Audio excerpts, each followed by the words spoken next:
দলীয় শৃঙ্খলা ভঙ্গের দায়ে বিএনপি থেকে বহিষ্কৃত হলেন জাতীয় নির্বাহী কমিটির সহ আন্তর্জাতিক বিষয়ক সম্পাদক ব্যারিস্টার রুমিন ফারহানা।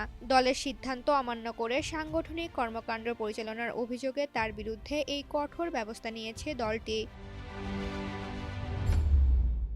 মঙ্গলবার বিএনপি সিনিয়র যুগ্ম মহাসচিব অ্যাডভোকেট রুহুল কবির রিজভী স্বাক্ষরিত এক সংবাদ বিজ্ঞপ্তিতে এই সিদ্ধান্তের কথা জানানো হয়। তবে এই বিষয়ে রুমিন ফারহানার পক্ষ থেকে এখন পর্যন্ত আনুষ্ঠানিক কোনো প্রতিক্রিয়া পাওয়া যায়নি।